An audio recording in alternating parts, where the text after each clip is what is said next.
तो यार कहानी स्टार्ट होती है एक टूटे फूटे मंदिर से, जहाँ पर हमें कुछ लोगों को दिखाया जाता है जो कि चले जा रहे थे। सीन चेंज होता है अंदर की ओर, जहाँ पर एक लड़की बैठी पड़ी थी और उसको मारने के लिए कुछ बंदे आए हुए थे। टकलू बोलता है कि चल बता अब कहाँ भागेगी, और ये बोलकर वहाँ पर जितने भी बंदे थे ना, वो सारे के सारे बंदे उस लड़की को मारने के लिए फाइनली अपने सूट को बाहर निकाल लेते हैं। लड़की भी लाए, तुम सब में तो बहुत ही ज्यादा हिम्मत हो गई जो मेरे रास्ते पे चले आए। सब मरेंगे, सब मरेंगे, किसी को भी जिंदा नहीं छोड़ूंगी। जिसकी बातों को सुनकर टकलू भी अपने आदमियों से बोलता कि बस बहुत हुआ इसकी बकचोदी, एक काम करो इसको मार डालो। और वही होता है, वहां पर जितने भी बंदे थे ना, वो सारे के सारे बंदे उस लड़की पर टूट पड़ते हैं, जहां पर लड़की अभी तक लिटरली में आराम से बस बैठी ही पड़ी थी। और जैसा ही अटैक होता है ना, तो वो लड़की भी उस टकलू के अटैक को बड़ी आसानी से डोज भी कर लेती है। और अचानक से एक स्लेश होता है, और ये स्लेश इतना पावरफुल था कि पूछो मत, सारे के सारे बंदे एक ही झटके में उड़ जाते हैं। टकलू बोलता है कि सालो ये क्या कर रहे हो तुम लोग, अगर हम लोग इसी तरह से लड़ते रहे ना, तब हम लोग घंटा भी नहीं जीत पाएंगे। एक काम करो जल्दी से सब लोग मेरा साथ दो, समझे। और साथ देते हैं, जहां पर सारे के सारे बंदे अपनी पावर को मिलाकर कुछ ज्यादा खतरनाक लेवल का एक बीस्ट का फॉर्म क्रिएट करते हैं। उधर अगर बात करें लड़की की, तो भी ये सारा का सारा कांड बहुत ही गौर से बस खड़े होकर देखी जा रही थी। टकलू बोलता है कि कोई फर्क नहीं पड़ता कि तुम कितनी पावरफुल हो, अगर यहाँ पर तुम्हारे जगह पर कोई ग्रीन मास्टर भी होता ना, तो भी मेरी इस फॉर्मेशन का सामना बिल्कुल भी नहीं कर पाता। और ये बोलकर फाइनली उस एनर्जी से बने बीस्ट के द्वारा अटैक को कर दिया जाता है, जिसको अपनी ओर आता हुआ देखकर लड़की भी तैयार थी और बस एक मामूली सा स्लेश करती है। और ये स्लेश लिटरली में इतना पावरफुल था कि बस जाती है और उस बीस्ट को, उस एनर्जी से बने बीस्ट को पूरे के पूरे तरीके से डिस्ट्रॉय कर देती है। उधर बंदे लोग भी अपने इतना खतरनाक लेवल का पावरफुल अटैक को डिस्ट्रॉय होता हुआ देखकर पूरे के पूरे तरीके से हिले पड़े थे कि नामुमकिन, ये कैसे हो सकता है। तभी अचानक से वो जो अटैक था, वो अटैक डायरेक्ट आकर इन लोगों को लगती है, और लगने के साथ ही सच्ची में यार इन लोगों का हल ये हो जाता है। टकलू बोलता है कि क्या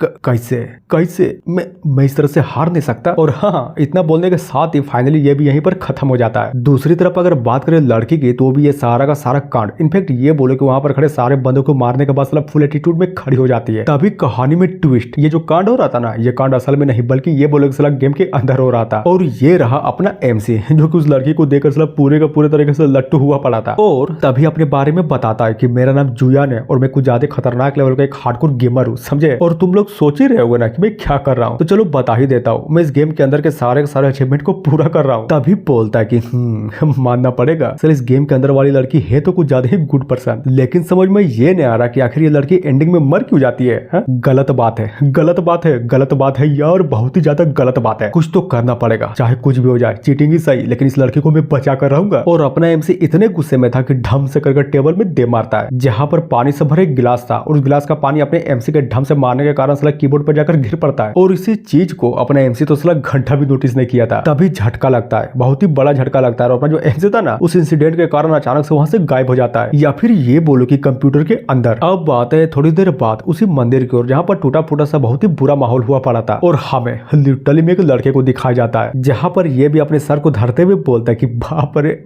मेरा सर अचानक से इतना दर्द क्यों कर रहा है, मैं तो जस्ट अभी गेम खेल रहा था ना, तो फिर ये मेरे साथ क्या हो रहा है। और इतना बोलने के बाद तभी अचानक से अपने सामने कुछ ज्यादा खतरनाक लेवल की चीज को नोटिस करता है, या फिर ये बोले कि खून को नोटिस करता है कि एक मिनट, खून, बॉडी, इतने सारे मरे हुए बॉडी, और चौंक जाता है कि अरे यार ये क्या बागचौदी है, आखिर यहाँ पर चल क्या रहा है, मैं कोई सपना तो नहीं देख रहा हूँ ना। और पीछे की ओर देखते हुए भागे जा रहा था, तभी अचानक से टकरा जाता है कि एक मिनट, अब ये क्या चीज है, साला कुछ ज्यादा सॉफ्ट लग रही है, क्या है ये। और वो चीज कुछ और नहीं बल्कि ये बोले कि उसी लड़की के अरमान थे, समझे। लड़की भी धक्का देते हुए बोलती कि साले कमीने कहीं के तू मेरे रास्ते पे आ रहा है, चल दफाओ। और ये देखकर अपने एमसी भी चौंका पड़ा था और मनी मन सोचे जा रहा था, ये तो वही लड़की है, मानना पड़ेगा यार, माँ कसम ये लड़की तो बहुत ही ज्यादा खूबसूरत है। तभी अचानक से चौंक जाता है कि नहीं नहीं नहीं यार, नहीं, ये समय इस तरह की बकचोदी करने का समय तो बिल्कुल भी नहीं है, कुछ करना पड़ेगा, कुछ सोचना पड़ेगा, कुछ सोचो सोचो सोचो यार, सोचो वरना मैं यहीं पर मर जाऊंगा। और बोलता है कि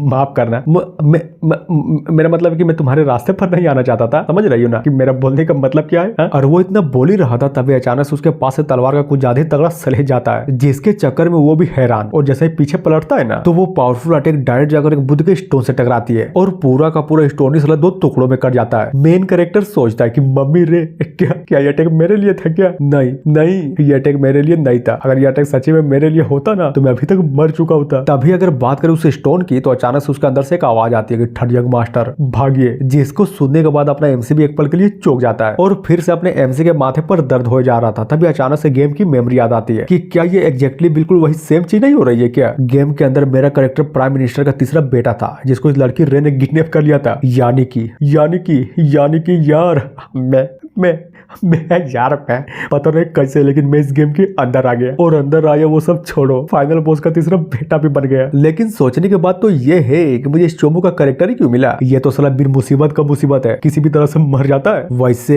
क्या नाम था इस कैरेक्टर का, जू चेंगटियन ना? हाँ अब याद आया। और तुम्हारा नाम रेन किंगमो, वही लड़की जो बहुत ही ज्यादा एटीट्यूड में रहती है और चौंक जाता है कि 1 मिनट, वही लड़की ना एटीट्यूड वाली। अरे यार ये मैं कहाँ फंस गया। दूसरी दुनिया में जाने पल के लिए समझ सकता हूँ, लेकिन इतने शरीर को छोड़कर इतने बेकार, इतने घटिया, इतने टट्टी जैसे शरीर को ही मुझे क्यों चुनना पड़ा। 1 मिनट, ये पैनिक होने का समय तो बिल्कुल भी नहीं है। सोचो तुमने बहुत ही ज्यादा गेम खेला है, अपनी पूरी की पूरी जिंदगी में बस गेम ही तो खेला है, इसलिए सोचो कोई तो ऐसी चीज होगी, कोई तो ऐसा लूप होल होगा जहाँ पर मैं उसका यूज कर सकता हूँ। वैसे नोबल में मैंने ये भी पढ़ रखा था कि दूसरी दुनिया में जाने वाले को चीट के नाम पर सिस्टम मिलता है, तो फिर मेरा सिस्टम कहाँ पर है। और ये सारा का सारा कांड, इनफैक्ट ये बोले कि अपने एमसी को इस तरह से बकचोदी करता हुआ देखकर ये जो लड़की थी ना, ये भी पूरी की पूरी तरीके से कंफ्यूज थी। तभी कहानी में ट्विस्ट, फाइनली सिस्टम अपेयर होता है कि बधाई हो, प्लेयर नंबर इतना इतना इतना, आपने ट्रांसमाइग्रेशन के बाइंडिंग सिस्टम को एक्टिवेट कर लिया है। जिसको देखने के बाद अपना एमसी भी फुल खुश कि यस, जानता था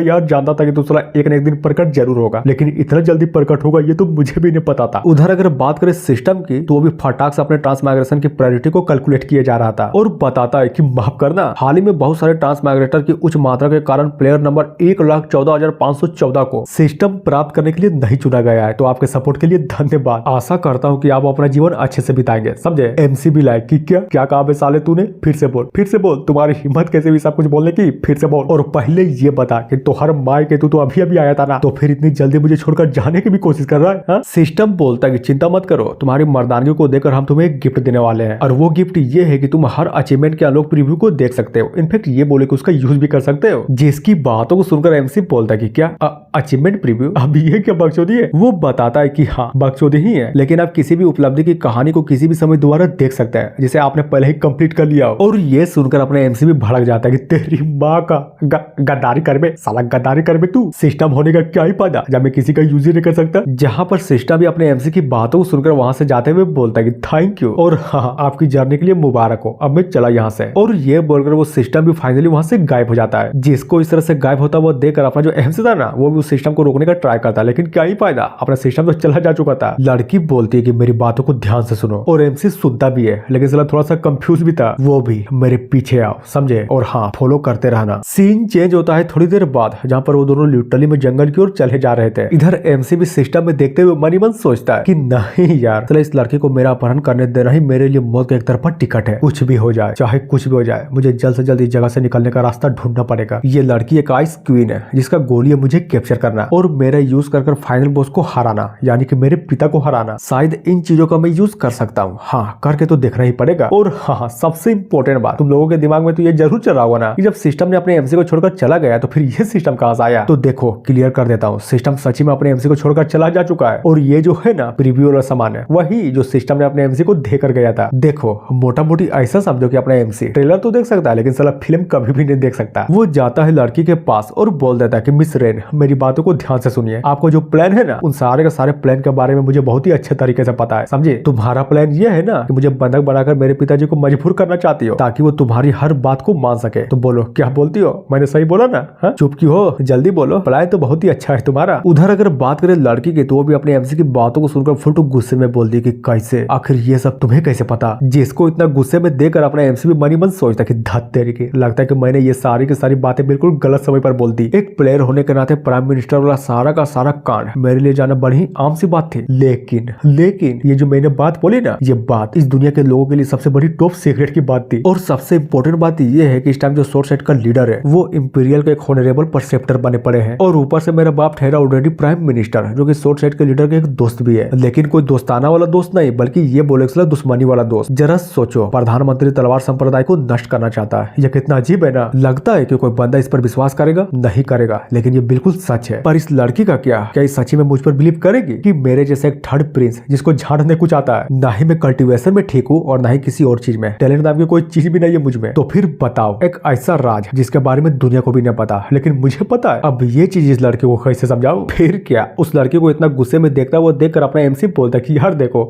मुझे पता है कि तुम्हारे दिमाग में बहुत सारे सवाल चल रहे होंगे, लेकिन मैं क्लियर कर सकता हूँ, समझे। बस तुम्हें करना यह है कि गुस्सा मत हो, हम बात करेंगे, हम धीरे धीरे बात करेंगे, माँ कसम, जान ना ही लेना है और ना ही देना है। सीन चेंज होता है लड़की की ओर, जो कि अपने स्वord को निकालते हुए धीरे धीरे कर अपने एमसी की ओर बढ़े जा रही थी। तभी एक स्लेश करती है जिससे अपने एमसी का गर्दन पूरे का पूरे तरीके से उड़ जाता है। और ये चीज देखकर अपने एमसी भी पूरे के पूरे तरीके से चौंका पड़ा था कि नहीं नहीं, मैं इस तरह से नहीं मर सकता। अब बातें हैं थोड़ी देर बाद, जहां पर हमें लिटरली में एक पेड़ को दिखाया जाता है जिससे पानी की बूंदें टपाक से करके जमीन पर गिरती है। और अपने एमसी का हाल तो देखो, वो जिंदा था, नहीं मरा था, लेकिन साला बहुत ही ज्यादा डरा पड़ा था। तभी अचानक से चौंकते हुए बोलता है कि 1 मिनट, मैं जिंदा हूँ, पर कैसे? मैं तो मर गया था ना, इस लड़की ने मुझे मार डाला था, यानी कि मैं अभी तक जिंदा हूँ। मतलब समझे, ये सारा का सारा कांड एक इल्यूजन था, या फिर ये बोलो कि इस लड़की की दी हुई वार्निंग। उधर लड़के भी बहुत ही स्पीड से अपने एमसी के पास आते हुए बोलते कि एक बात बताओ, आखिर ये चीजें तुम्हें कैसे मालूम, और अगर झूठ बोला तो मैं तुम्हें यहीं पर मार डालूंगी। एमसी भी लाइक नहीं नहीं, बिल्कुल भी नहीं, मैं यहाँ पर मर नहीं सकता, चाहे कुछ भी हो जाए, मुझे इस लड़की को समझाना होगा। तभी बोलता है कि ओ तो ये बात है, तुम ये पूछ रहे हो कि मुझे ये सारी के सारी चीजें कैसे मालूम। चलो अच्छी बात है, लेकिन एक बात क्लियर कर देता हूँ, मैं कोई नॉर्मल बंदा नहीं, बल्कि ये बोलोगे थर्ड प्रिंस हूँ, समझे। और तुम बात भी तो उसी की कर रही हो जो कि मेरा बाप है, तो फिर तुम ही बताओ मैं अपने बाप के बारे में कैसे नहीं जानूंगा। और सबसे इंपॉर्टेंट बात, मुझे भी अपने बाप को लेकर तुमसे एक सवाल पूछना था। चलो बताओ, एक थर्ड प्रिंस होने के नाते तो मुझे ये सारी बातें पता है, लेकिन लेकिन लेकिन सोर्स सेक्ट वालों को ये बात कैसे पता, इतनी टॉप सीक्रेट बात अगर तुम्हें कैसे पता। और इतना बोलने के साथ ही अचानक से हमें बादलों का सीन दिखाया जाता है जो कि लिटरली में घर से जा रहे थे। लड़की बोलती है कि क्या मतलब, आखिर तुम्हारे बोलने का मतलब क्या है, जिसकी बातों को सुनकर अपना एमसी भी मनी मन सोचा जा रहा था कि गजब, लगता है कि मेरा प्लान काम कर गया, मुझे इस लड़की को और भी प्रेशराइज करना चाहिए। तभी बोलता है कि क्या मतलब, बल्कि ये पूछोगे क्या नहीं मतलब, तुम तो ये बात जानते ही होगी ना कि पब्लिक मैटर में जो ग्रेट यानी एम्पायर है, ये लगभग 1300 वर्षों से अधिक समय से खड़ा है। और यहाँ तक कि सोर्स सेक्ट का स्थापना भी बिल्कुल इसी के साथ किया गया था। और सबसे इंपॉर्टेंट बात क्या है पता है, जितने भी सेक्ट थे, जितने भी सेक्ट के सारे मास्टर थे, वो एक ने एक बार इस ग्रेट यान डायनेस्टी के टीचर रह चुके हैं। और अभी का जो क्राउन प्रिंस है, वो प्रेजेंट वाले सेक्ट मास्टर का ऑलरेडी डिसाइपल भी है। यानी कि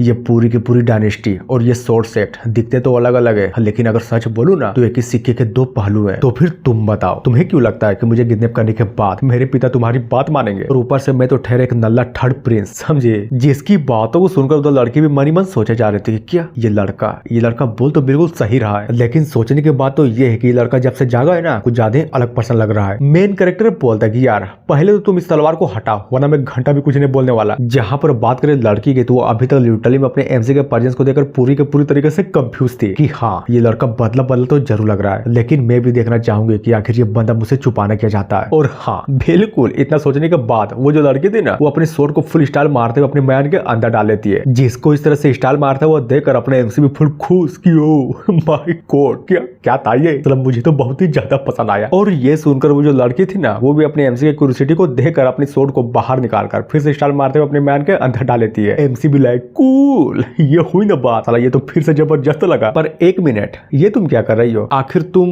उस डंडे को क्यों उठा रही हो? हाँ लेकिन क्या, जैसे अपने एमसी को कुछ समझ आता तभी अचानक से उस लकड़ी से अपने एमसी को ढम से कर सर पे पड़ती है। लड़की बोलती है कि गुड, अब तुम थोड़ी देर के लिए चुप रहोगे, जो कि मेरे लिए सबसे अच्छी बात है। नाइस। जहां पर बात करें अपने मेन कैरेक्टर की, तो वो भी लकड़ी से पीटने के बाद धीरे धीरे कर फाइनली बेहोश हो जाता है। अब बात है थोड़ी देर बाद एक गुफा पर, और ये गुफा सच्ची में असल बहुत ही ज्यादा खूबसूरत थी, और अंदर में अपने एमसी बेहोश पड़ा हुआ था, और अचानक से उठ जाता है और अपने माथे को धरते हुए बोलता है कि बाप रे साला, मेरा सर फिर से दर्द करने लगा, और ये सारी की सारी चीजें इस कमीनी के चक्कर में हो रही है। पर वो सब छोड़ो, हौसला कुछ ज्यादा ही तेज चल रही है और मुझे बहुत ही ज्यादा ठंड भी लग रही है। और ये लड़की, नहीं बताओ आखिर क्या जरूरत है मुझे उस डंडे से मारने की। और जरा देखो तो, मुझे मारकर, मुझे बेहोश कर ये लड़की, ये महारानी यहाँ पर मस्त आराम से कल्टीवेट किए जा रही है। और ये क्या, साला मुझे मारने वाले डंडे को भी साथ में लेकर घूम रही है। गजब, मानना पड़ेगा ये पागल ही है, पागल तो है, बिल्कुल पागल है ये। सीन चेंज होता है थोड़ी देर बाद, जहाँ पर बात करें अपने एमसी की, तो भी मस्त आराम से अपने सिस्टम को खोलकर कुछ उसके अंदर में देखे जा रहा था। तभी सोचता है कि एक मिनट, अचानक से मुझे ऐसे को लग रहा है कि कहानी की माचूदी पड़ी है। अगर सच्ची में स्टोरी के हिसाब से चलूं ना, तो थर्ड प्रिंस यानी कि मैं किडनैप होने के बाद मैं लिटरली में बहुत बार मरने से बचता हूँ, और ये सारा का सारा चक्कर इस लड़के के चक्कर में होएगा। हर समय मुझे मारेगी, जब देखो तब मुझे टॉर्चर करेगी, इनफैक्ट ये बोलेगी मुझे कुत्ते की तरह रखेगी। लेकिन अब मैं जबकि गेम के अंदर हूँ, तो ये काम तुम्हें घंटा भी नहीं होने दूंगा। और बोलता कि अरे सुन, मेरी बातों को ध्यान से सुन, तुम्हें शायद नहीं पता लेकिन बता देता हूँ, स्टोरी जैसे चल रही ना उसको चलने दे, बिगाड़ मत, समझी। जहाँ पर वो भी अपने एमसी की बातों को सुनकर फुटू कंफ्यूज थी कि स्टोरी और मैं क्या बिगाड़ूंगी। वो बोलता है कि यार पागल लड़की वो सब छोड़, और पहले ये बता कि मैं अभी क्या करूँ। साला मेरे कपड़े भीगे पड़े और मुझे कुछ ज्यादा ठंड लग रही है। आग, मुझे आग चाहिए, आग दे आग, चल जल्दी कर, आग ला। क्या कहा? आग? लेकिन वो तो मेरे पास नहीं है। हाँ तो फिर अपना क्यूआई का इस्तेमाल करना। क्या हुआ, नहीं समझी? क्यूआई क्यूआई क्यूआई,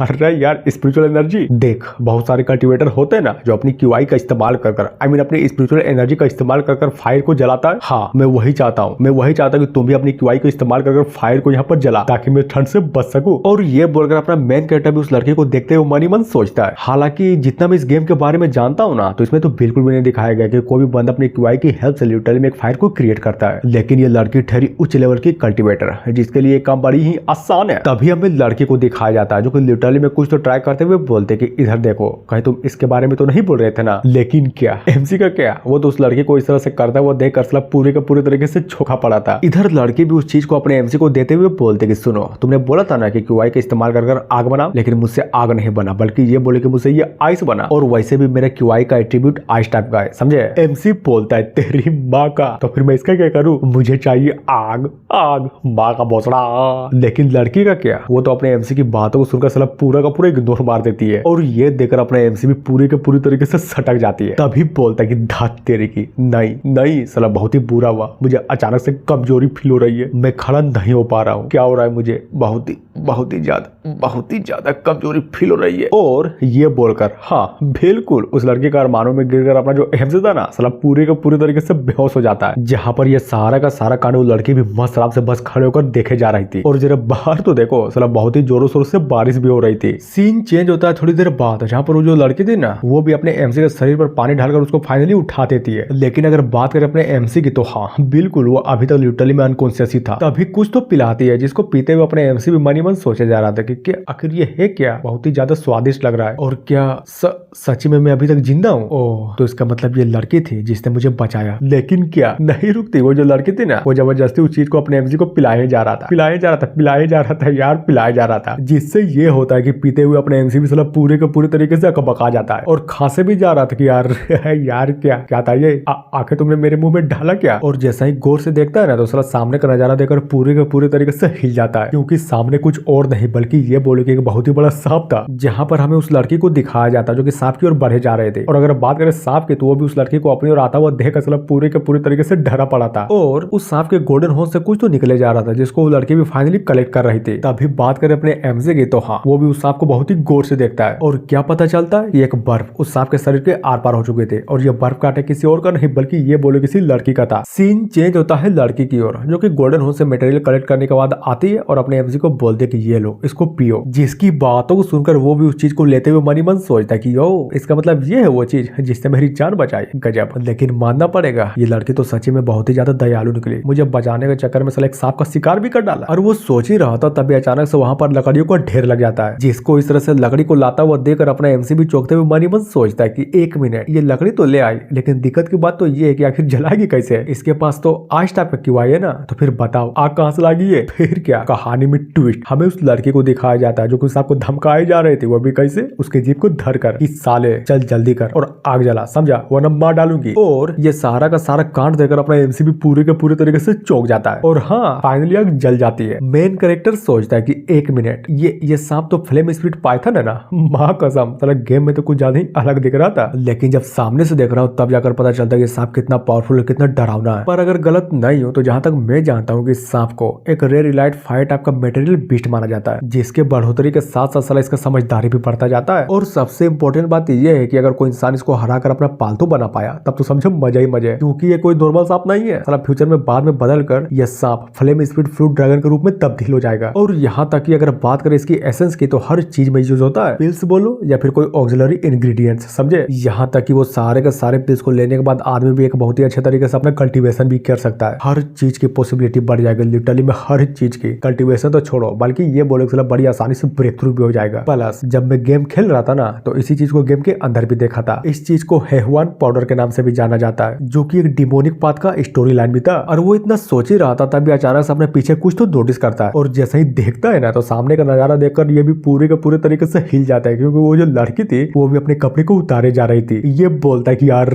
यार पागल पागल हुआ हो क्या, आखिर तुम करने क्या चाहती हो, देख देख माँ कसम मैं उस तरह का लड़का नहीं हूँ समझी। और सोचता है कि नहीं यार आखिर ये क्या हो रहा है यहाँ पर। लगता है कि उस मटेरियल को इसने भी पिया है, जो कि इसका इफेक्ट है। हाँ हो सकता है, तभी तो इसका दिमाग पगला गया और ये अपने कपड़े उतार रही है। लेकिन नहीं, ऐसा बिल्कुल भी नहीं था। अपना जो एमसी सोच रहा था ना वो चीज तो घंटा भी नहीं था। वो लड़की अपने कपड़े को उतार कर अपने एमसी को क्रॉस करता है, वो डायरेक्ट उस सांप के पास चली जाती है और बोलती है कि साले चल जल्दी कर और फटाक से मेरे कपड़े को सुखा, समझा। जिसको देखने के बाद अपना एमसी का रिएक्शन ये था कि ओ माय गॉड बच गया यार बच गया, मैं तो कुछ और ही सोच रहा था। तभी हमें उस सांप को दिखाया जाता है जो कि ना चाहते हुए उस लड़की के बातों को मानकर रोते हुए उस लड़की के कपड़े को सुखाया जा रहा था। एमसी सोचता है कि ओ तो इसका मतलब ये बात है, ये लड़की उस सांप के पास अपने कपड़े को सुखाने गई थी। नाइस गुड यार गुड नाइस आइडिया। अब बात है थोड़ी देर बाद जहाँ पर वो लड़की भी अपने कपड़े को सुखाने के बाद फाइनली मेडिटेट या फिर ये बोलो कि कल्टीवेट करने के लिए बैठ जाती है। और रही बात अपने मेन कैरेक्टर की, तो वो भी अपने कपड़े को छूते हुए बोलता है कि 1 मिनट मेरा कपड़ा भी तो भीगा पड़ा है और इसको सुखाना जरूरी है वरना मेरी तबीयत खराब हो जाएगी। वैसे भी मैं कल्टीवेटर थोड़ी ना हूँ। तभी दिखाया जाता है कि अपना मेन कैरेक्टर लिटरली में इतना हरामी था कि अपने पास वाले आग को छोड़कर लिटरली में अपने कपड़े को उठाकर यहाँ तक कि अपना मुंह को उठाकर डायरेक्ट उस सांप के पास पहुंच जाता है। जिसको अपने पास आता वो देखकर वो सांप भी अपने एमसी को पूरा का पूरा इग्नोर मार देता है। जहां पर अपना एमसी भी उस सांप को डराने के लिए लड़की को इशारा करते हुए बोलता है कि ओ माय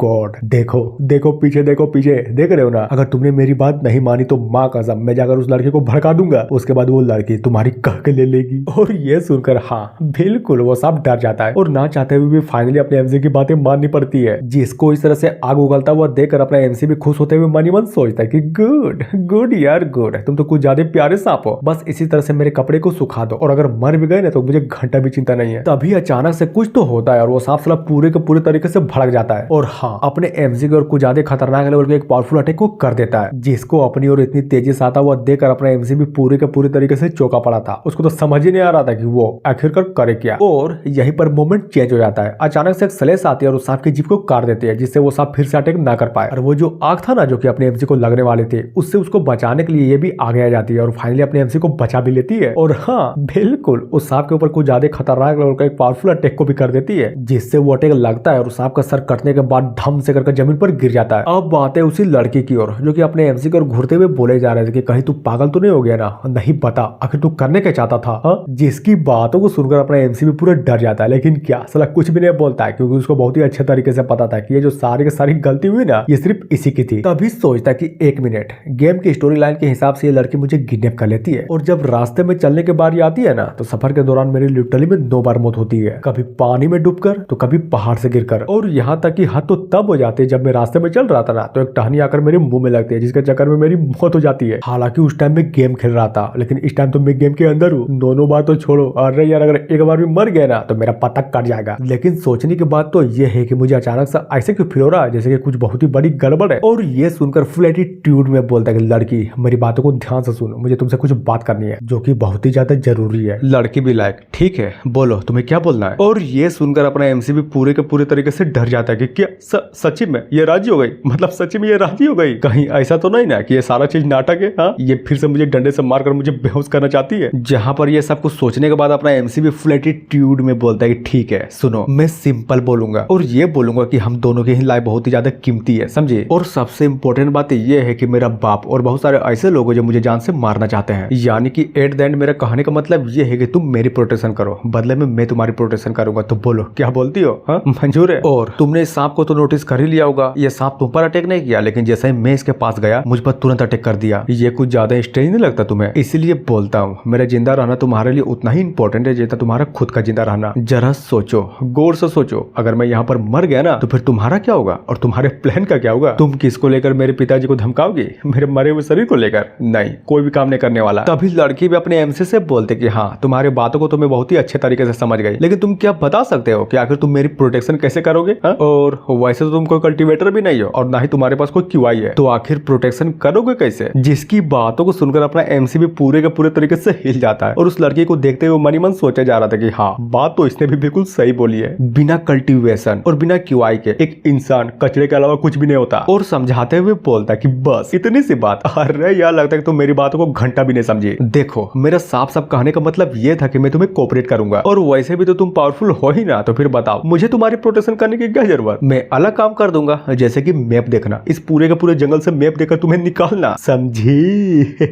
ये तो मेरा मतलब। और चलो ये बताओ, अभी जहाँ पर हम लोग हैं, यानी कि वांगजिंग माउंटेन रेंज, इसका मैप तो तुम्हारे पास होगा ही ना। और वही होता है, उस लड़की से मैप को लेकर फाइनली अपने सिस्टम के अंदर वाले मैप से कंपेयर किया जा रहा था कि क्या ये मैप सच्ची में अलग तो नहीं है ना। लेकिन नहीं था, साला दोनों के दोनों मैप बिल्कुल सेम थे। एमसी सोचता कि गुड, इतना कुछ देखने के बाद मुझे फाइनली कुछ तो समझ में आ गया। लड़की सुनो, ये जगह दिख रहा है ना, ये जगह जहाँ पर है वहाँ पर एक गुफा है। जब मैं बच्चा था तो मेरे भाइयों के साथ मेरा बाप अक्सर इस जगह पर घुमाने के लिए हम सबको लाया करता था। अगर हम लोग एक बार इस जगह पर पहुंच जाएंगे ना, तब समझ जाओ यहाँ पर कल्टीवेशन के लिए बहुत ही ज्यादा रिसोर्सेज मिलेंगे, और यहाँ तक कि हम दोनों के लिए यहाँ पर जिंदगी जीना भी आसान हो जाएगा। लड़की बोलती है, तो फिर तुम्हारे बाप का क्या वो तुम्हारा पता वहाँ पर नहीं लगा लेंगे। अरे नहीं, चिंता मत करो, तुम्हें तो लग ही रहा होगा ना कि ये सारा का सारा कांड मैं अपने प्लान के हिसाब से तुम्हें धोखा देने के लिए कर रहा हूँ, लेकिन नहीं कर रहा हूँ, चिंता मत करो। इनफेक्ट ये बोलो कि मैं भी तो अपने बाप से दूर भागना चाहता हूँ। और कहते हैं ना कि सबसे सेफ वही जगह होता है जहाँ पर लोग अक्सर हर रोज वहाँ पर जाया करते हैं। जिसकी बातों को सुनकर वो लड़की भी अपने एमसी से मैप को लेते हुए बोलती कि ठीक है, चलो मेरे पीछे आओ, मैं तुम्हें वहाँ पर ले चलती हूँ। और ये सुनकर अपना एमसी भी खुश था। सीन चेंज होता है थोड़ी देर बाद, बारिश हो रही थी, साला बहुत ही जोरों शोरों से धुआंधार बारिश हो रही थी, और ये दोनों के दोनों चले जा रहे थे। जहाँ पर बात करें अपने एमसी की, तो हाँ, वो भी इतनी देरी तक चलने के बाद घंटा भी नहीं चल पा रहा था, इसीलिए तो लकड़ी का सहारा लेकर वो भी उस लड़की के पीछे चले जा रहा था। और बोलता है कि मैडम बताओ तो यार, और कितना दूर है हा? लेकिन नहीं, कोई जवाब नहीं देती। इनफेक्ट ये बोले कि अपने एमसी को पूरा का पूरा इग्नोर मार देती है और चले जा रहे थे। जहाँ पर अपना एमसी उसके पीछे पीछे चलते हुए पूछे जा रहा था कि बताओ तो यार, और कितना दूर है। अब बातें 1 घंटे बाद, जहाँ पर अपने एमसी को घंटा भी कोई जवाब नहीं मिलता, तभी अचानक से फुल गुस्से में लकड़ी को फेंकते हुए बोलता है कि इसकी माँ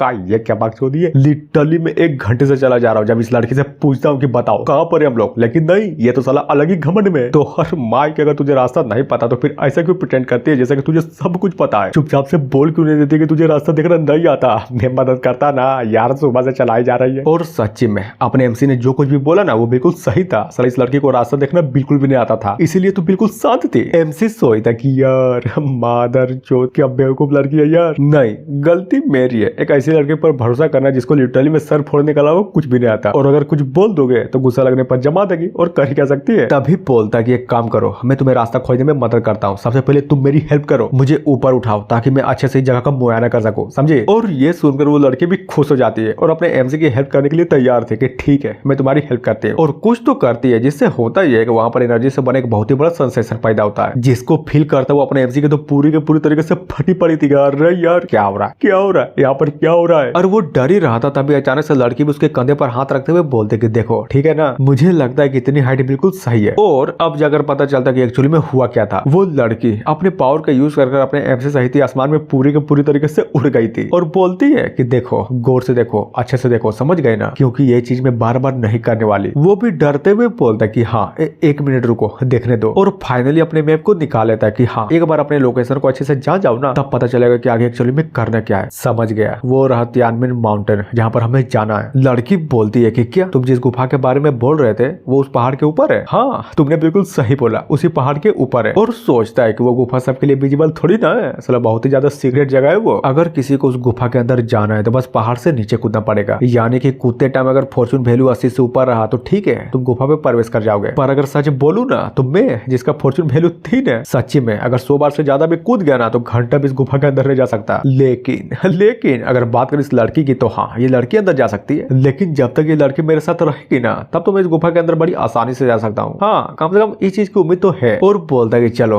तुम तो देख लियो ना कि हमें कहाँ जाना है, तो फिर चलो हमें उस तियानमेन पर्वत पे जाना है, समझे। लड़की भी लाइक ठीक है चलो चलते हैं। और ये बोलकर सच्ची में वहां से गायब हो जाती है, और जैसे ही गायब होती है ना तो वही उड़ने वाला जो सामान था वो भी वहां से अचानक से गायब हो जाता है। और ये चीज इसके बारे में अपने एमजी को अभी तक पता ही नहीं चला था कि वो जिसपे वो खड़ा था लड़के के गायब होने के साथ ही वो भी गायब हो गया था। और हाँ बहुत ही तेजी से गिरता है, लिटरली मतलब बहुत ही तेजी से गिरता हुआ चिल्लाए जा रहा था कि धोखा दे दिया यार, धोखा दे दिया, बचाओ यार बचाओ, वरना सच्ची में मैं मर जाऊंगा। और यही सेम चीज है जहां पर बात करें अपने लड़की की, तो भी अपने एमसी को इस तरह से बहुत ही तेजी से गिरता हुआ मस्त आराम से बस खड़े होकर देखी जा रही थी। लेकिन क्या लगता है मरने देगी? नहीं देगी। वो कुछ तो कर दिया और अपने एमसी को जमीन जमीन के ऊपर गिरने से पहले ही बचा लेती है और फटाक से उसके पास जाकर उसको गोद में लेकर जमीन पर लैंड कर जाती है। और बचाने का जरा तरीका तो देखो, साला बहुत ही ज्यादा कैजुअल था। जहां पर बात करें दोनों की थी, दोनों के दोनों भी एक दूसरे को बड़ी ही गौर से देखे जा रहे थे और जमीन पर पटक भी देती है कि चल हट साले, तुझे क्या लगता है तू है कौन, बच गए ना, तो अब चलो जल्दी करो, मेरे पीछे आओ। जिसकी बातों को सुनकर अपना एमसी बोलता कि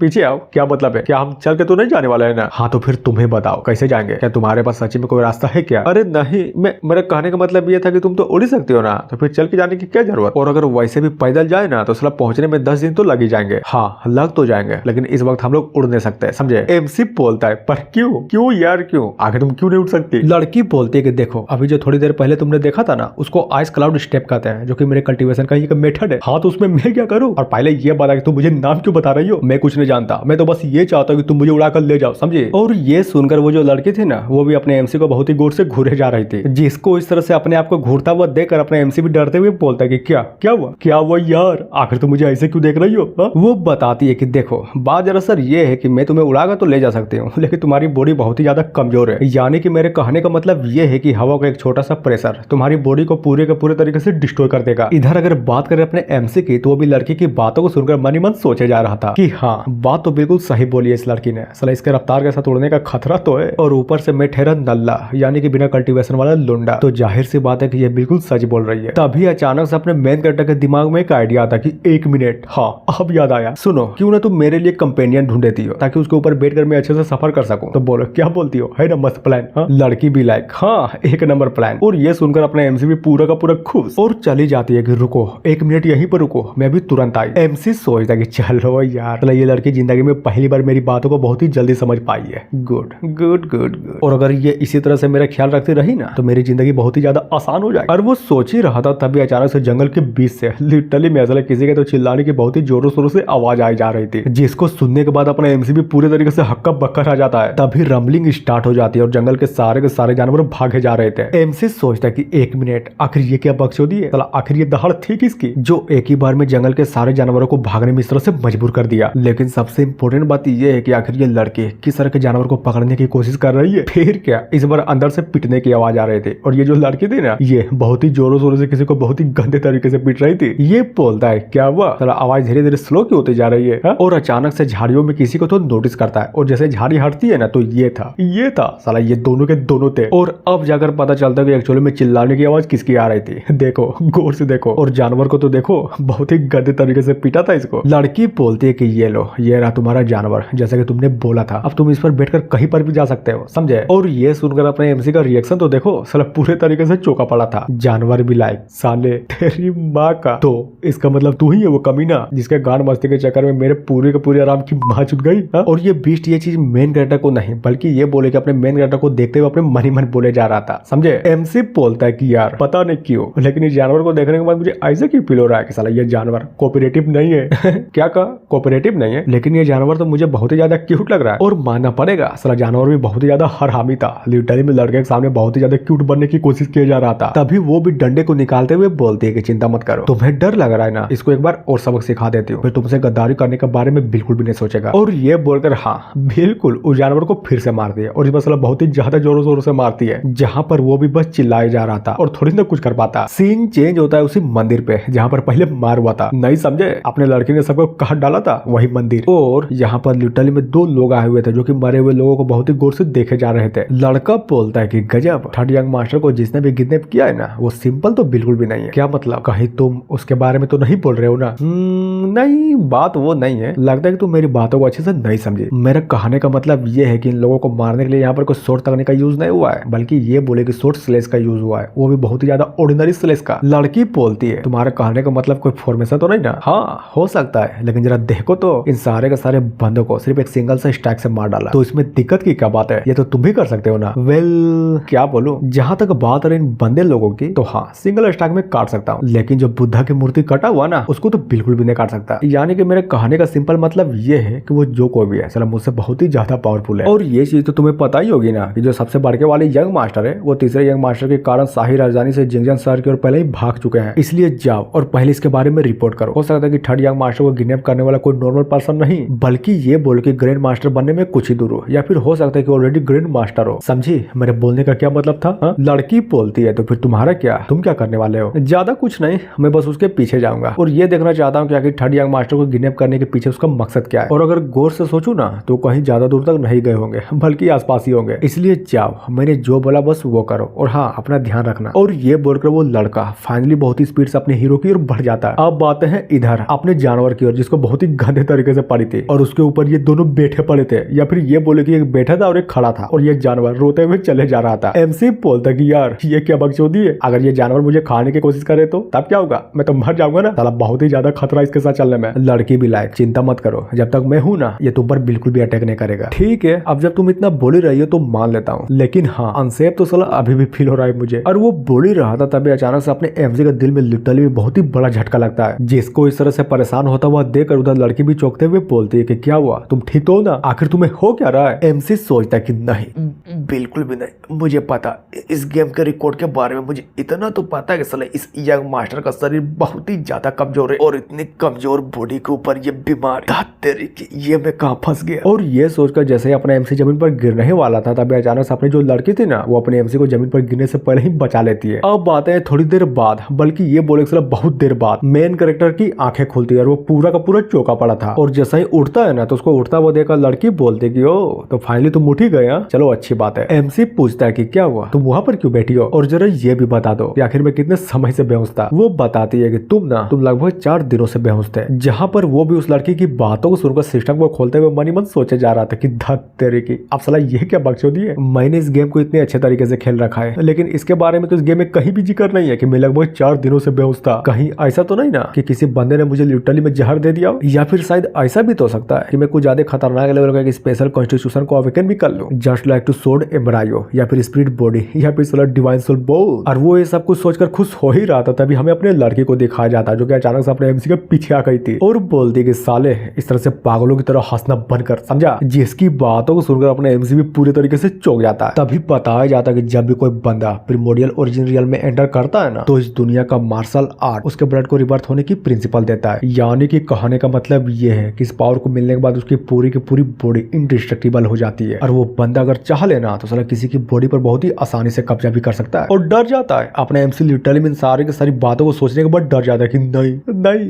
नहीं यार नहीं, कहीं ये सिस्टम लिटरली में मेरी बॉडी पर कब्जा तो नहीं कर लिया ना। हाँ मैं नहीं चाहता। अरे यार मैं तो इस दुनिया में साला पहली बार आया हूँ ना, और बाहर कैसा निकलना वो भी मुझे नहीं पता, और साला यहाँ आने के साथ ही ये सिस्टम मेरी बॉडी पर कब्जा करना चाहता है क्या। और जरा उसके पीछे वाली लड़की को तो देखो, वो तो साला पूरे के पूरे तरीके से गुस्से में थी, क्योंकि अपना जो एमसी था ना उसके बातों पर साला घंटा भी ध्यान नहीं दे रहा था, क्योंकि अपना एमसी अपने ही सोच में अलग मगन में था। लड़की बोलती है कि बच्चे पहले ये बताओ क्या तुम सच्ची में थर्ड प्रिंस हो ना, मुझे तो नहीं लगता मेन कैरेक्टर क्या थर्ड प्रिंस, आखिर तुम्हारे कहने का मतलब क्या है। और पहले ये बताओ आखिर मैं थर्ड प्रिंस नहीं हूँ तो फिर कौन है। पता नहीं क्यों लेकिन इतना तो बता सकते हो कि तुम थर्ड प्रिंस तो बिल्कुल भी नहीं हो, यानी कि मेरा कहने का मतलब ये है कि तुम चैंटियन तो बिल्कुल भी नहीं हो। एमसी सोचता है कि सही बात, इसने बिल्कुल सही बात बोली, मैं चैंटियन तो नहीं हूँ, बल्कि ये बोले कि मैं तो साला इस दुनिया का ही नहीं हूँ। लेकिन समझ में ये नहीं आ रहा कि आखिर इस लड़की को कैसे समझाऊं, क्या मुझे सच्ची में सच बता देना चाहिए। नहीं मुझे तो नहीं लगता। और ये बोलकर घूर जाता है। तभी अपना जो एमजे था ना जानवर के पास जाता है और उसके पास रखे हुए बैग से एक बोतल निकालता है और साला गुड़गुड़ करके पीने लगता है। फिर क्या उसको पीने के बाद फुल जोश में बोलता है कि मैडम पहले ये बताओ इससे क्या ही फर्क पड़ता है कि मैं लिटरली में चैंपियन हूँ भी या फिर नहीं, क्या सच्ची में ये बात तुम्हारे लिए कोई मायने रखता है। मुझे तो नहीं लगता। जहाँ पर बात करें उस लड़की की तो हाँ अपने एमसी की बातों को सुनकर पूरी की पूरी तरीके से कंफ्यूज थी और बोलती है कि हाँ इस बात से मुझे तो कोई फर्क नहीं पड़ता, लेकिन समझ में ये नहीं आ रहा कि आखिर तुम्हें कल्टीवेशन क्यों नहीं समझ में आता। देखो बात दरअसल ये है कि मैं अपनी मेमोरी का बहुत सारा हिस्सा भूल चुका हूँ और जब तक वो हिस्सा मुझे याद नहीं आता तो मुझे भी नहीं पता कि मैं सच्ची में कल्टीवेशन कर भी सकता हूँ या फिर नहीं। समझिए समझ गए। लेकिन भूलने के बाद भी तुम्हें उस गुफा के बारे में पता है। गजब। हाँ बोल सकते हो थोड़ा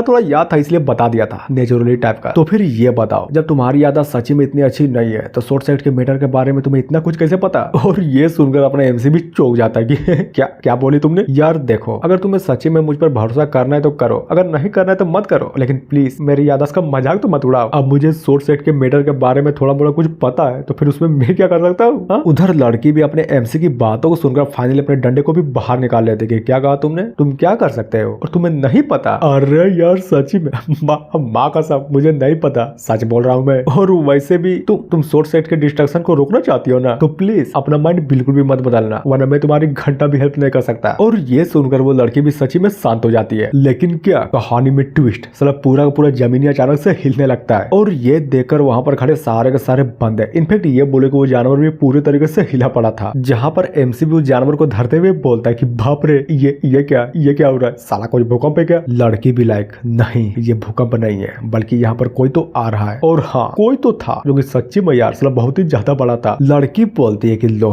फाइनली आ गया, और ये सुनकर अपना एमसी बोलता है कि कौन आ गया। अरे यार कौन आ गया। तभी दिखाया जाता है कि वो आने वाली चीज कोई और नहीं बल्कि ये बोले कि एक बहुत ही बड़ा जायंट स्नेक थी, जिसके सामने ये तीनों के तीनों तो सच्ची में साला बहुत ही ज्यादा छोटे लग रहे थे। मेन कैरेक्टर बोलता है कि इसकी माँ का यह तो साला 7 लाइफ पाइथन है ना। रुको एक मिनट, उसके ऊपर लगे फूल को गिनने दो। 1 2 3 4 5 6 7। अरे यार ये तो सच्ची में 7 है। इसका मतलब ये सच्ची में 7 लाइफ पाइथन है। नामुमकिन एक 7 जीवन वाला अजगर अपनी त्वचा को त्याग सकता है और यहाँ तक कि 7 बार नए सिरे से प्रजनन भी कर सकता है। और अगर एक बार ये सारा का सारा काम हो गया ना, तब ये सांप बड़ी आसानी से एक ह्यूमन का भी फॉर्म ले लेगा। और अगर गलती से भी ये चीज हो गया, तभी सांप का कल्टीवेशन हम जैसे ह्यूमन रेस के बिल्कुल इक्वल हो जाएगा। लेकिन सबसे इंपॉर्टेंट बात ये है कि यह सांप कोई और नहीं बल्कि ये बोले कि फ्यूचर के फीमेल लीड्स में से एक है। पर समझ में ये नहीं आ रहा कि आखिर ये यहाँ पर क्या कर रही है। साला इसका स्टोरी लाइन तो कुछ और है ना। जहां तक मुझे पता है कि सांप का इंसानी रूप धारण करने के बाद यान डायनेस्टी के अंदर जाएगी और वहां पर लिटरली में एक बेद बन जाएगी और इसी तरह से कर करके फाइनली गेम के प्रोटैगनिस्ट से मिलेगी, जो कि मैं नहीं हूँ। और यही तो साला सबसे बड़ी दिक्कत की बात है, आखिर गड़बड़ हुई कहां पर। सांप को यहाँ पर नहीं होना चाहिए था, अरे बिल्कुल भी नहीं होना चाहिए था। लेकिन क्या अगर बात करें उस सांप की, तो हाँ, वो भी अपने टेल से कुछ ज्यादा खतरनाक लेवल के अटैक को अपने एमसी की ओर कर देती है, जिसको अपनी ओर आता हुआ देखकर अपना एमसी तो साला पूरे का पूरे तरीके से हिला पड़ा था। और हाँ, जैसे ही वो अटैक अपने एमसी को लग पाते, उससे पहले ये लड़की आकर अपने एमसी को बचा लेती है कि साले पागल हो गया क्या, आखिर तू वहां पर खड़ा क्यों था। और वो इतना बोल ही रही थी, तभी अचानक से बोलने के बाद अपनी जो लड़की थी ना, वो अपने एमसी को धरती है और उठाकर फटाक से बहुत ही दूर फेंक देती है। लेकिन कहीं और नहीं फेंकी थी, बल्कि ये बोले कि उस बिल्ले की ओर फेंकी थी। जहां पर हमें राइटर की तरफ से बताया जाता है कि ये जो बिल्ला था ना, ये बिल्ला लिटरली मसला इतना हरामी था कि ये सारा का सारा कांड देखने के बाद मौके का फायदा उठाकर यहाँ से भागने का ट्राई कर रहा था, लेकिन नहीं निकल पाता, क्योंकि उसके निकलने से पहले ही अपना एमसी आकर इससे टकरा हो गया था। लड़की बोलती है कि बिल्ले मेरी बातों को ध्यान से सुन, चाहे कुछ भी हो जाए तुम्हें इस बच्चे को बचाना है, समझे। और अगर नहीं हो पाए ना, तो फिर देखना मैं तुम्हें कहीं से भी ढूंढ निकालूंगी और वहीं पर मार डालूंगी। और ये सुनकर उधर उस बिल्ले की भी पूरी के पूरी तरीके से फट जाती है। जहां पर बात करें लड़की की, तो भी एक आई से बनी हुई चीज को अपने एमसी को देते हुए बोलते कि ये लो, तुम इसको अपने पास रखो और एक बात याद रखना, जैसा ये चीज स्ट्रेंज मूवमेंट करे ना, इसको फटाक से तोड़ देना। एमसी भी लाइक क्या बोला तूने, मैं कुछ समझा नहीं। और पहले ये बताओ कि तुम कहां पर जा रही हो। सीन चेंज होता है लड़के की ओर, जो कि चली गई थी। इनफैक्ट ये बोले कि सांप से फाइट करने के लिए फाइनली तैयार थी और फाइट स्टार्ट हो जाती है, जहां पर लड़की भी एक अटैक को करते हुए बोलती है कि ये ले मर। लेकिन सांप भी थोड़ी ना चुप बैठता, वो भी उसके अटैक को काउंटर करने के लिए एक अटैक को कर देती है। अब बात है अपने बिल्ले की ओर, जहां पर अटैक के इम्पैक्ट के कारण सारा का सारा असर इसको बुझा रहा था और फुल शिद्दत से अपने एमसी को भी बचाया जा रहा था। इधर मेन कैरेक्टर भी चिल्लाते हुए लड़की से बोलता है कि मैं जुआंटी पिक पर तुम्हारा इंतजार करूंगा, जल्दी से वहां पर आ जाना, समझी। लड़की भी लाइक कोई जरूरत नहीं है। अब यार क्या जरूरत नहीं है, क्या जरूरत नहीं है, लगता है तुम मेरी बातों को अच्छे से नहीं सुनी। मैं कह रहा हूँ कि मैं जुआंटियन पिक पर तुम्हारा इंतजार करूंगा। जिसको इस तरह से फिक्र करता हुआ देखकर लड़की भी एक पल के लिए स्टन हो जाती है और फाइनली बोल देती है कि ठीक है, तुम मेरा वहीं पर इंतजार करना और हाँ, फिक्र मत करना, इस सांप को मारने के बाद मैं तुरंत लौटूंगी। तभी हमें सांप की होशियारी को दिखाया जाता है। वो उस लड़की पर अटैक को ना कर बल्कि ये बोलो बहुत ही पावरफुल अटैक को अपने एमसी की ओर कर देती है। और ये देखकर अपने एमसी का चौका वो शकल तो देखो, साला बहुत ही ज्यादा डरा हुआ था। वो बोलता है कि साले तेरी माँ का कुछ कर, अगर मैं मर गया ना, तो वो लड़की तुझे घंटा भी नहीं छोड़ेगी। और सच्ची में यही होता है। अपने एमसी को उस लड़की के बारे में बात बोलता हुआ सुनकर या फिर ये बोलो कि देखकर इस बिल्ले की भी पूरी की पूरी तरीके से फट जाती है और ना चाहते हुए उस हमले से अपने एमसी को बचाने के लिए लिटरली में उस हमले को डायरेक्ट अपने ऊपर हेड ऑन ले लेता है। और जरा रिएक्शन तो देखो, वो हमला सच्ची में बहुत ज्यादा पावरफुल था। लगने के साथ ही ये बिल्ला रोने लगता है।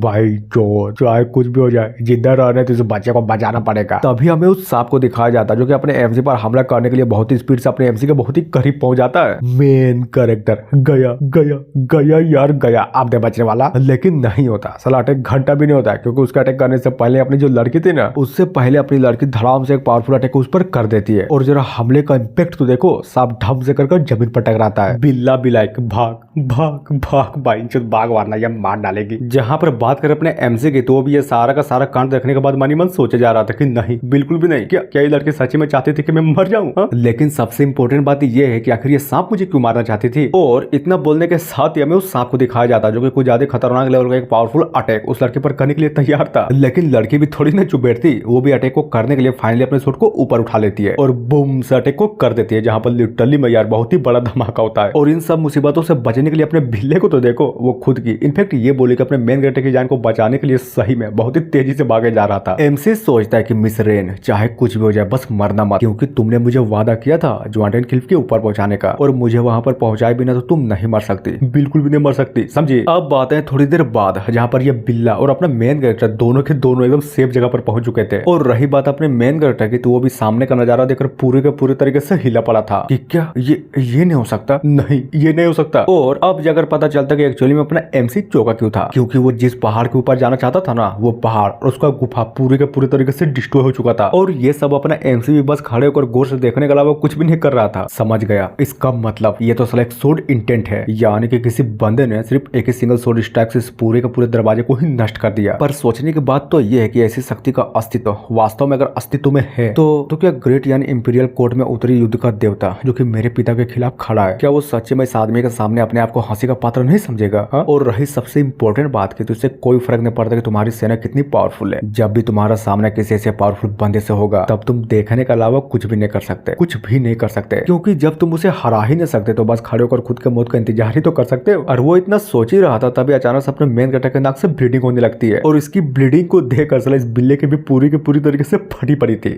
अरे यार क्या हुआ, मरना मत, प्लीज प्लीज मरना मत, अगर तुम्हें कुछ भी हो गया ना तो वो लड़की मुझे नहीं छोड़ेगी। हाँ समझ गया, लेकिन चिंता मत करो, मुझे कुछ नहीं हुआ, ये बस एक छोटी मोटी सी ब्लीडिंग है। तभी अचानक से बूम से अपने बिल्ले के पीछे बहुत ही जोरदार धमाका होता है, जिसको देखने के बाद ये दोनों भी एक पल के लिए चौंके पड़े थे। और हाँ, जैसे धूल साफ होता है ना, तो ऊपर के साइड कोई और नहीं बल्कि ये बोले कि वही स्नेक था। एमसी भी लाइक बाप रे, ये सांप का सच्ची में मुझ पर दोबारा से अटैक करेगा क्या? सीन चेंज होता है ऊपर के साइड, जहाँ पर हमें लिटरली में बहुत सारे शॉर्ट स्लेसेस को दिखाया जाता है। और वो स्लेस इतना पावरफुल था कि जैसे वो सांप को लगती है ना, तो सांप धम से करके जमीन पर गिर जाता है। और अपने आप को कुचलने से बचाने के लिए ये दोनों भी वहां से गायब। मेन कैरेक्टर क्या हुआ, कौन जीता? अब यार कहीं लड़की मर तो नहीं गई ना? लेकिन नहीं मारी थी, वो लड़की जिंदा थी। इनफैक्ट ये बोले कि उस मारे हुए सांप के ऊपर खड़ी थी। और जरा एटीट्यूड तो देखो, सांप को मारने के बाद वाला एटीट्यूड। तभी दिखाया जाता है कि उस सांप के ऊपर जो फ्लावर था ना, उसको भी अपने शॉर्ट का अटैक से काट देती है, जिसको इस तरह से करता हुआ देखकर अपना एमसी भी चौंका पड़ा था और फटाक से बहुत ही स्पीड से दौड़ता उस फ्लावर को पकड़ लेता है। और मनी मन सोचे जा रहा था कि ये लड़की सच्ची में कहीं पागल तो नहीं हो गई ना? हा? ये फूल कोई नॉर्मल सा फूल नहीं है, बल्कि ये बोले कि ये बियॉन्ड द प्राइज है। अगर इससे सच्ची में रिफाइन किया जाए ना, तब इससे गोल्डन पिल या फिर ये बोले कि ब्लड स्पिरिट रिवर्स पिल बनाया जा सकता है। जहां पर बात करूं ब्लड स्पिरिट रिवर्स पिल की, तो इससे बड़ी आसानी से कोई भी आदमी अपनी सोल या फिर ये बोले कि अपने बॉडी के हर तरीके के चोट को ठीक कर सकता है। और यहाँ तक इस फ्लावर का और भी बहुत ज्यादा यूजेस है, लेकिन उसके बारे में फिलहाल के लिए तो मुझे तो बिल्कुल भी नहीं पता। पर सोचने की बात तो ये है कि ये सांप जो कि आगे चलकर लड़के का रूप लेकर इस गेम के हीरोइन में से एक होने वाली थी, वो तो साला एक्चुअली में मर गई। इसका मतलब मैं क्या समझो, जैसे मैं इस गेम के अंदर आया, कहीं मेरे चक्कर में इस गेम की स्टोरी के पूरी तरीके से माँ बहन तो नहीं हो गई ना? और अगर सच्ची में ऐसा है तो इस गेम के बारे में मुझे जो भी नॉलेज है, इसका मतलब वो सब तो बेकार हो गया। और वो इतना सोच ही रहा था तभी अचानक से उसका ध्यान ऊपर के सट जाता है। एक मिनट,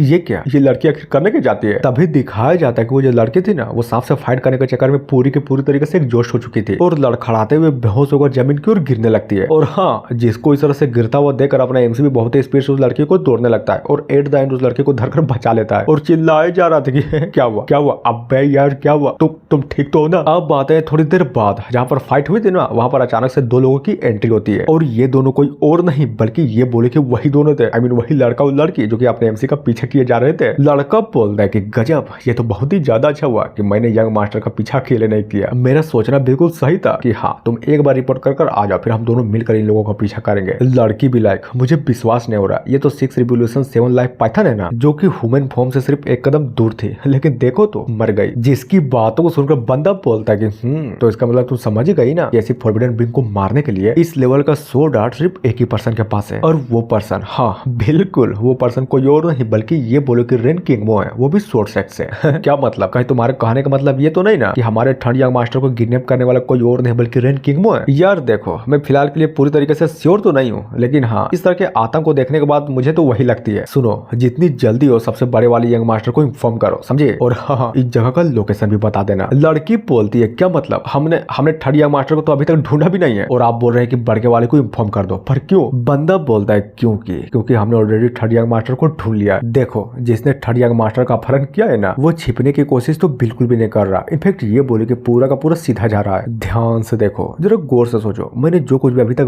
बोला ना उसके बारे में जरा सोचो तो मुझे तो ये लगता है कि वो लोग कहीं और नहीं बल्कि तियानमिन माउंटेन के अंदर छुपना चाहते हैं। और इतना बोलने के साथ ही सीन चेंज होता है अपने मेन कैरेक्टर की ओर, जो कि बिल्ले के ऊपर बैठ कर लिटरली में अभी भी उस लड़की को जगाने की कोशिश ही किया जा रहा था। अब बात है थोड़ी देर बाद, या फिर ये बोले कि बहुत देर बाद, जहाँ पर अपनी लड़की की आंखें खोलती है और उसका पहला सवाल यही था कि बताओ आखिर वो गुफा कहाँ पर है। हाँ, एमसी बताता कि वो गुफा ज्वांटिन क्लिफ के नीचे है, समझे। तभी हमें दिखाया जाता कि इतना बोलने के साथ ही वो सारे के सारे बंदे फाइनली अपने डेस्टिनेशन में पहुंच चुके थे। और हाँ बिल्कुल, दोनों के दोनों सामने की गहराई को बड़ी अच्छे तरीके से नापे भी जा रहे थे। एमसी बोलता है कि सुनो ना, तुम्हें बहुत ही ज्यादा चोट लगी पड़ी है, क्यों ना सफर से पहले तुम थोड़ी सी आराम कर लो। हाँ, लड़की भी लाइक कर तो लूंगी, लेकिन मुझे लग रहा है कि तुम्हारे बाप के आदमी यहाँ पर बहुत ही जल्द पहुंच जाएंगे। और ये सुनकर अपना एमसी तो पूरे के पूरे तरीके से चौंक जाता कि क्या क्या बोली तूने। और अपने बाप को याद करते हुए मन ही मन सोचे जा रहा था कि नहीं नहीं नहीं यार, नहीं ऐसा नहीं हो सकता। अगर उस बुढ़े को पता चल गया ना उसके बेटे की बॉडी पर मैंने कब्जा कर लिया तो नहीं छोड़ेगा, मुझे नहीं छोड़ेगा, बिल्कुल भी नहीं छोड़ेगा। लेकिन करूँ क्या, जो हो गया सो हो गया। वैसे भी मेरे दिमाग में घंटा भी कोई आइडिया नहीं आ रहा, क्या करूँ क्या करूँ क्या करूँ मैं। जहाँ पर बात करें लड़की की, तो भी अपने एमसी को इतना परेशान होता हुआ देखकर बोलते है कि चिंता मत करो, मैं तुम्हारे बारे में किसी को भी नहीं बताऊंगी, समझ गए ना। एमसी भी लाइक क्या मतलब किसी को नहीं बताऊंगी, आखिर मैंने तुम्हें ऐसे क्या बता दिया। अच्छा वो सब छोड़ो और पहले ये बताओ अभी के करंट के हिसाब से क्या तुम्हारी बॉडी हवा में उड़ सकती है। हाँ उड़ सकती है, लेकिन थोड़ी सी दिक्कत होगी और कुछ नहीं। सीन चेंज होता है थोड़ी देर बाद, जहाँ पर अपना एमसी उस लड़की की बातों को अभी तक दिमाग में सोचा ही जा रहा था। क्या करूँ क्या करूँ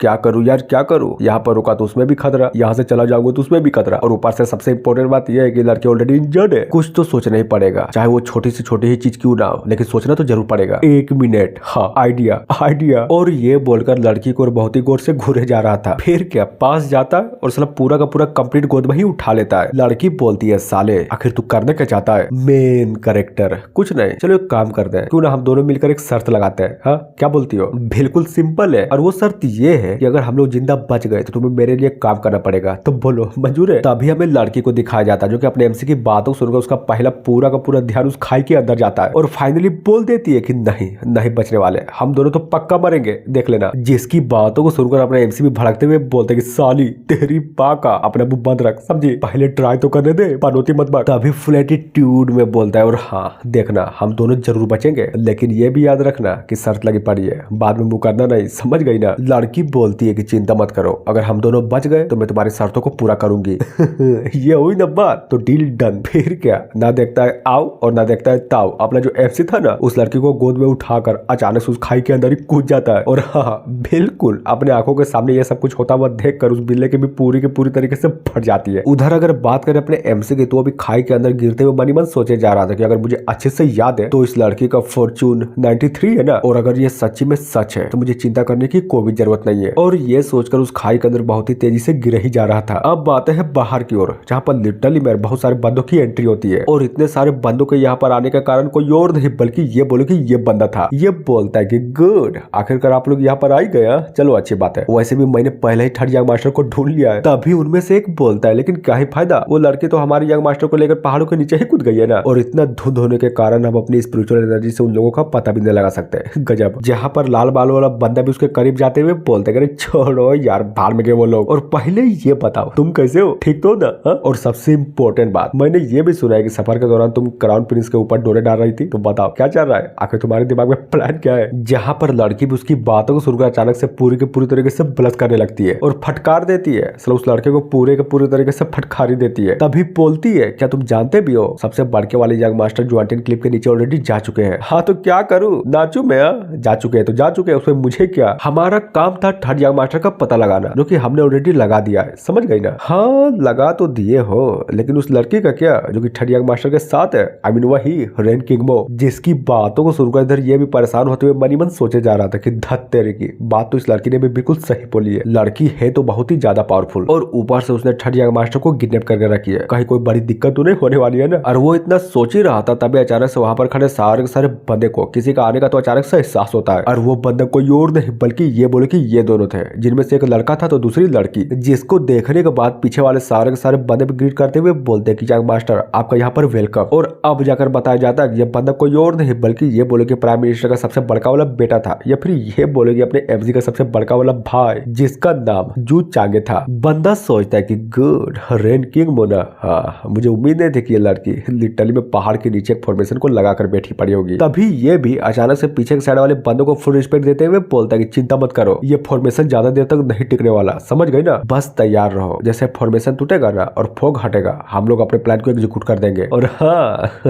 लड़की तुम यहीं पर वेट करो, मेरे पीछे बिल्कुल भी मत आना, समझ गई ना। लड़की भी लाइक क्या मतलब, आप यूं ही इस तरह से कहीं पर अकेले नहीं जा सकते। लेकिन क्या लड़का थोड़ी ना सुनता, वो तो लड़की की बातों को पूरा का पूरा इग्नोर मार देता है और वहां से निकल भी जाता है। पर अकेले नहीं निकला था, बल्कि ये बोले उस बारे में सांप की खोपड़ी को साथ में लेकर निकलता है और बोले जा रहा था कि मेरा चिंता मत करना, मैं एजेंट एबीएस में थोड़ी देर के लिए घूमने जा रहा हूँ और वहां से लौटने में कम से कम 1 महीने तो लग ही जाएंगे, समझ गए। इसलिए बस चुपचाप से यहाँ पर मेरा इंतजार करो, जब तक के लिए मैं वहां से घूम कर आऊंगा ना तब तक के लिए फॉर्मेशन भी देखना टूट चुका होगा। और हाँ सबसे इंपॉर्टेंट बात, चाहे कुछ भी हो जाए चैंपियन को घंटा भी कुछ नहीं होना चाहिए। और ये बोलकर वो बंदा भी फाइनली यहाँ से निकल जाता है और उसको इस तरह से जाता हुआ देखकर इधर ये बंदे भी फुल ग्रीट करते हुए बोलते कि ठीक है आपने जैसा बोला ना बिल्कुल वही होगा। अब आते हैं बंदे की ओर जो कि उड़ते हुए मन ही मन सोचे जा रहा था कि लगभग 3 साल पहले मैंने ऑलरेडी एक भाई को खो दिया और अगर सच्ची में चांगटियन को कुछ हो गया ना तब तो बहुत ही बड़ी गड़बड़ हो जाएगी। अब बातें हैं खाई के अंदर जहाँ पर अपना एमसी बेहोश था, उसके माथे के ऊपर टपाक से कर बूंद की एक बूंद पानी गिरता है और उठ जाता है। हाँ दूसरे पल अपना एमसी उठ जाता है। लड़की बोलती है ओह तो तुम उठ गए। एमसी भी लाइक हाँ उठ गया, तो अच्छी बात है कि तुम उठ गए, लेकिन पहले मेरा हाथ तो छोड़ दो क्या ओ सॉरी यार मैं भूल गया था। और ये बोलकर मनी मन सोचता कि गजब, इस लड़की का फॉर्चून तो लिटरली में 93 है और जबकि मेरा फॉर्चून सिर्फ 3। अगर मैं इस गुफा में अकेले कूदता ना तो माँ कसम सच्ची में मैं मर जाता। वो तो भला इस लड़की का जिसका फॉर्चून इतना है जिसके कारण हम दोनों यहाँ पर बच पाए, वरना इस माउंटेन के अंदर जिस तरह का रूल था ना कि इस गुफा के अंदर सिर्फ वही आ सकता है जिसका फॉर्चून लेवल बहुत ही ज्यादा है, जिसके चक्कर में इस लड़की के न रहने पर मेरे सच्ची में एल लग जाते हैं। तभी सामने की ओर देखे जा रहा था जहाँ पर बात करें उस लड़की की तो भी बहुत ही गौर से बस अपने एमसी को ही घूरे जा रही थी और एट द एंड अपने एमसी को थैंक यू बोलती है। मेन कैरेक्टर बोलता है कि वो सब चीज तो ठीक है लेकिन शर्त का क्या, अब जबकि हम दोनों लिटरली में बच चुके हैं यानी कि शर्त में पूरी तरीके से जीत चुका हूँ। तो मिस रेन आपको तो पता ही है ना कि सिर्फ थैंक यू से काम नहीं चलने वाला, समझे। जिसकी बातों को सुनकर लड़की भी अपना मुंह बनाते हुए बोलती कि क्या मतलब, आखिर तुम मुझसे करवाना क्या चाहते हो। अरे यार आखिर तुम्हारे दिमाग में चल क्या रहा है, माँ कसम मैं कुछ भी गलत नहीं सोच रहा हूँ। और हाँ सबसे इंपॉर्टेंट बात, मैं तुमसे ज्यादा कुछ उम्मीद लगाकर नहीं बैठा हूँ, बस इतना करो कि तुम मेरी हेल्प करो और कुछ भी नहीं। और ये बोलकर पीछे की साइड बहुत ही गौर से देखता है जहाँ पर यह भी मनी मन सोचे जा रहा था कि 1 मिनट, जहाँ तक मुझे अच्छे से याद है इस जगह पर एक छुपा हुआ खजाना तो जरूर होना चाहिए। और ये बोलकर खड़े होकर जेड बेड की ओर जाने लगता है और जैसे ही तकिए के नीचे देखता है ना तो हाँ वहाँ पर वो चीज थी और वो चीज कुछ और नहीं बल्कि ये बोले कि एक स्पेस रिंग थी, जिसको देखने के बाद अपना एमसी भी पूरा का पूरा खुश और दूसरे पल उसका पूरा का पूरा मुंह ही बन जाता है कि 1 मिनट यार 1 मिनट, इस स्पेस रिंग को खोलने के लिए लिटरली में क्यूआई एनर्जी की जरूरत पड़ती है जो कि मेरे पास घंटा भी नहीं है और होगी भी कैसे। आखिरकार मैं एक नॉर्मल इंसान जो ठहरा क्या करूँ, इस लड़की से हेल्प ले लूं क्या। चलो ले ही लेता हूँ। लड़की ये लो रिंग और चलो जल्दी करो, इसके अंदर जो भी सामान है ना उसको फटाक से बाहर निकालो, समझे। और वही होता है, अपने एमसी ने जैसा बोला था लड़की बिल्कुल वही करती है। उस रिंग में जितने भी सामान थे ना वो सारे का सारे सामान को फाइनली बाहर रख देती है कि लो खत्म हो गया, ये रिंग तो खाली हो गई, लगता है कि मैंने सारा का सारा सामान बाहर निकाल दिया। जिसे सुनने के बाद अपने एमसी भी ढम से कर जमीन पर गिर जाता है कि यार मैंने तो बोला था तुम्हें काली करने के लिए, भूल गई थी क्या। खैर छोड़ो वो सब, फिलहाल के लिए मेरे पास जो भी सामान है ना उन सारे के सारे सामानों को मुझे अच्छी तरीके से जांच करनी है। Cultivation method, combat technique, blood jet और यहाँ पर पहनने के लिए कपड़े भी है। और सबसे इंपॉर्टेंट बात ये है कि यहाँ पर बहुत सारे पिल्स भी है और ये रहा 9 रिटर्निंग पिल जो कि बड़े बड़े घाव को चुटकी बजाते हैं ठीक कर सकती है। और ब्लड स्प्रिट बॉडी फ्यूजिंग पिल भी है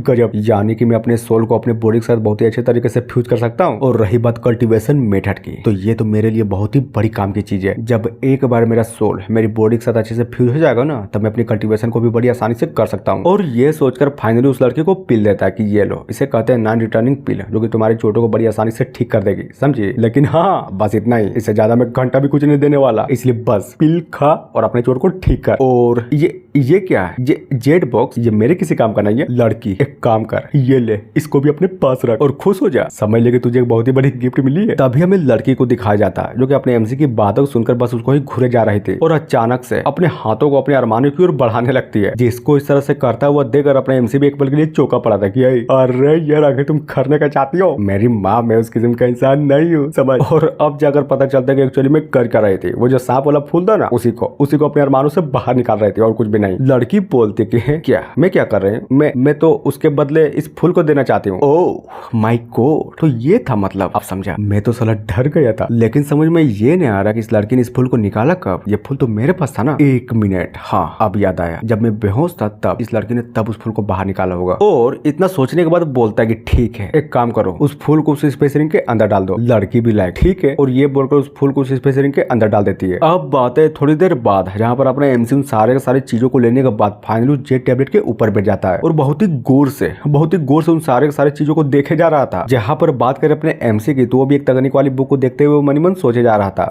सिर्फ यही एक चीज है जिसको मैं कल्टीवेट कर सकता हूँ, ब्लड प्राइमल हार्ट आई। और अगर एक बार इस चीज को मैं अच्छे से कल्टीवेट कर दिया ना, तब मेरा बॉडी और मेरा सोल पूरे का पूरे तरीके से डिजोल्व हो जाएगा। तो फिर देर किस बात की, चलो देखता हूँ आखिर इसके अंदर है क्या। और ये बोलकर उस किताब को खोलकर उसके पन्नों को पलटने लगता है और देखे जा रहा था, पढ़े जा रहा था, बहुत ही गौर से पढ़े जा रहा था। लेकिन क्या, थोड़ी देर तक पढ़ने के बाद अपने एमसी को घंटा भी कुछ नहीं समझ में आता। इसकी माँ का ये क्या है बे? अब साला ये क्या बकचोदी है। इस गेम को खेलने के टाइम तो मुझे बहुत ही अच्छे तरीके से समझ में आ रहा था कि इस किताब में लिखा क्या था। तो फिर अब ऐसा क्या हो गया जब मुझे घंटा भी कुछ नहीं समझ में आ रहा? क्या यहाँ पर सच में कोई ऐसा सिस्टम नहीं है क्या कि सिर्फ एक क्लिक में मुझे सारी की सारी बातें समझ में आ जाए? भाई जो कुछ नहीं समझ में आ रहा, मुझे कुछ भी समझ में नहीं आ रहा। और हाँ, वो इतना सोच ही रहा था तभी अचानक से उसका ध्यान एक बोतल की ओर जाता है।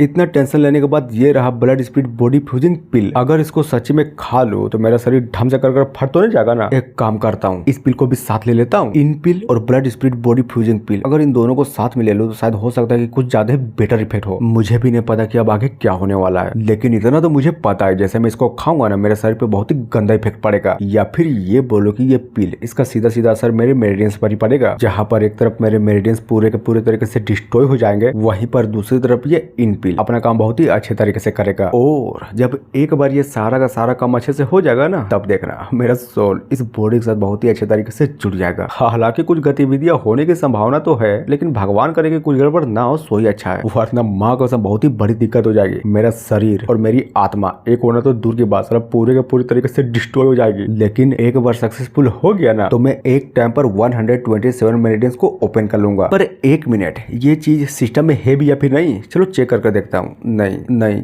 ये नहीं। अरे यार, ये तो बिल्कुल भी नहीं। हाँ अब मजा आएगा देखना। इस चीज को करने के बाद इस पूरी की पूरी दुनिया में मैं नंबर 1 ग्रेटेस्ट टैलेंटेड वाला बंदा बन जाऊंगा। और वो खुश हो ही रहा था तभी अचानक से परेशान होकर फिर बैठ जाता है कि नहीं यार, नहीं होगा, कम से कम मुझसे अकेले तो बिल्कुल भी नहीं होगा। अगर सही मायने में सोचो ना, तो इस चीज को करने में अपॉर्चुनिटी से बहुत ही ज्यादा रिस्क है। पहली बात ये है कि मुझे सोना नहीं है और मेरा ब्लड भी बहुत ही अच्छे तरीके से सर्कुलेट होता रहे, लेकिन कैसे करूं मैं? इस लड़की का क्या, इसका हेल्प ले लूं क्या? और ये सोचकर हाँ बिल्कुल फटाक से जाकर उस लड़के का हाथ धर लेता है कि मिस रेन प्लीज यार मेरी हेल्प कर दो, करोगी ना? हाँ जल्दी बोलो करोगी ना? लड़की भी लाइक कर तो दूंगी, लेकिन पहले ये तो बताओ आखिर मुझे करना क्या है। इधर ये भी बताना ही लगता है कि देखो ऐसे ये और ऐसे हाँ और ऐसे भी, समझ गई ना कि मेरा बोलने का मतलब क्या है? हाँ? बस यही एहसान कर दो और कुछ भी नहीं। लड़की बोलती है कि ठीक है, लेकिन इसको एहसान के तौर पर कंसीडर नहीं करूंगी, बस ये समझो कि ये चीज मैं तुम्हें सिखा सकती हूँ। क्या सच्ची में? मतलब तुम सच्ची में ये चीज फ्री में करोगी? गजब, जल्दी करो यार, जल्दी करो। वो बोलती है कि चलो फटाक से अपने कपड़े उतारो, जिसकी बातों को सुनकर अपना एमसी भी पूरे के पूरे तरीके से चौंक जाता है कि क्या कर रही हो? पागल वागल तो नहीं हो गई हो ना? हाँ मैं जानता हूँ कि इस गुफा में हम दोनों के अलावा कोई और नहीं है, लेकिन इसका मतलब ये थोड़ी ना कि तुम जो भी बोलोगे मैं वो करूंगा। समझो यार, मैं उस तरह का बंदा नहीं हूँ। उधर अगर बात करें लड़की की, तो वो भी अपने एमसी की बातों को सुनकर पूरे के पूरे तरीके से कंफ्यूज हो जाती है कि आखिर तुम्हारा बोलने का मतलब क्या है। और पहले ये बताओ तुम्हारे दिमाग में चल क्या रहा है? अगर तुम अपने कपड़े को नहीं उतारोगे तो फिर मैं अपनी तकनीक को परफॉर्म कैसे करूंगी? और वैसे तुम भूल तो नहीं गए ना, मुझे बहुत ही ज्यादा चोट भी लगी पड़ी है। ओ तो ये बात है।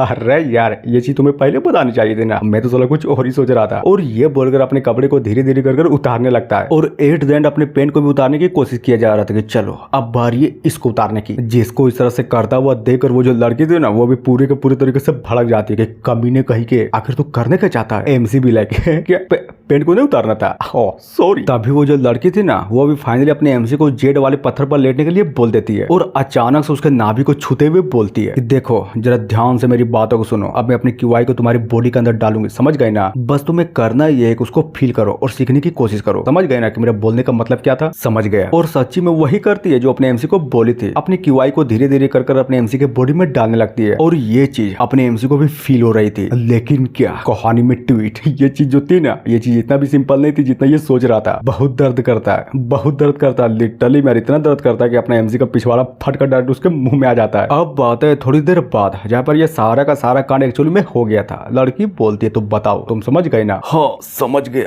लेकिन थोड़ा थोड़ा। क्या कहा? थोड़ा थोड़ा? आखिर तुम्हारे बोलने का मतलब क्या है? और ये बोलकर अपने एमसी को बहुत ही गौर से घूरे जा रही थी, जिसको इस तरह से खुद को घूरता हुआ देखकर एमसी बोलता कि बस कर यार, मैंने बोला ना कि मैं बस थोड़ा सा समझा, लेकिन इसका मतलब ये नहीं कि मैं बेवकूफ हूँ। तभी लड़की भी उसको धर लेती है कि छोड़ो वो सब, चलो मैं तुम्हें फिर से सिखाती हूँ। और ये बोलकर अपने एमसी को सिखाती है या फिर ये बोलो कि अपने एमसी को फाड़ के रख देती है, जहाँ पर ये आवाज लिटरली में गुफा के बाहर तक भी जा रही थी। सीन चेंज होता है 30 दिन बाद, जहाँ पर हमें इस लड़की को फिर से दिखाया जाता है, जो कि अपने एमसी को बोले जा रहे थे कि देख रहे हो ना, लगभग पूरा का पूरा 1 महीना बीत चुका है और ये रहा अपना एमसी, जो कि अपना पूरा का पूरा जी जान लगाकर जोरों शोरों से ट्रेनिंग किया जा रहा था, जहाँ पर एक स्लेश के साथ फाइनली उसकी ट्रेनिंग कंप्लीट होती है। और ये स्लेश किसी और से नहीं बल्कि ये बोले कि उसी लड़की के तलवार से किया गया था। मेन कैरेक्टर बोलता है कि गुड, फाइनली मैंने लोटस शॉट टेक्निक को पूरी तरीके से मास्टर कर लिया और यहाँ तक कि मेरे सारे के सारे मेडिसिन भी ओपन हो चुके हैं। तभी अचानक से मनी मन सोचता है, लेकिन 1 मिनट, अब जबकि मेरे इस ट्रेनिंग को करते हुए लगभग 1 महीना बीत चुका है, तो क्या मैं ब्लड प्राइमल हार्ट फॉल्ट को सीख सकता हूँ? और वो इतना सोच ही रहा था, तभी अचानक से पूरा का पूरा गुफा हिलने लगता है, जहाँ पर ये सब कुछ फील करने के बाद अपना एमसी भी पूरी तरीके से चौंका पड़ा था कि 1 मिनट, अब ये क्या है, कहीं कोई भूकंप तो नहीं आ गया ना? लड़की बताती है कि नहीं, ये भूकंप नहीं, बल्कि ये बोले कि ये सब कुछ फॉर्मेशन के कारण हो रहा है। और सच्ची में ये सब कुछ फॉर्मेशन के कारण ही था। एमसी बोलता है कि व्हाट, क्या बोल रही हो,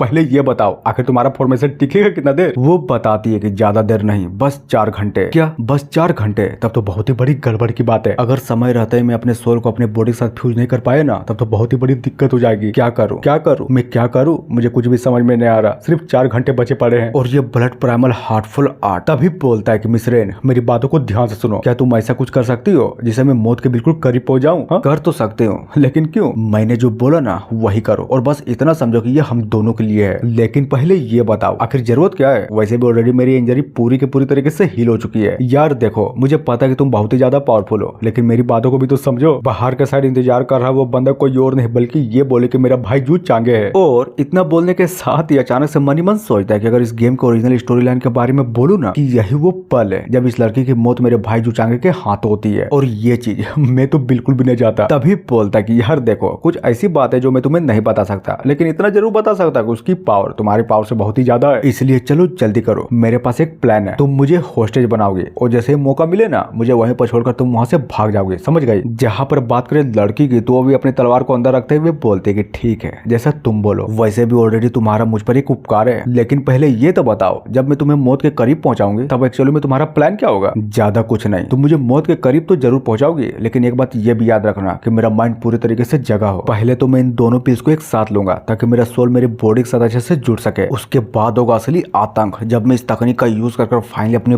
बॉडी को पूरे के पूरे तरीके से 100% अपने सोल से जोड़ दूंगा। लेकिन ये करने के लिए मुझे कम से कम मौत के बहुत ही करीब जाना होगा। लड़की बोलती है, लेकिन क्या तुम सच्ची में सर्वाइव तो कर पाओगे ना? पता नहीं, लेकिन हमारे पास सिर्फ यही एक रास्ता है।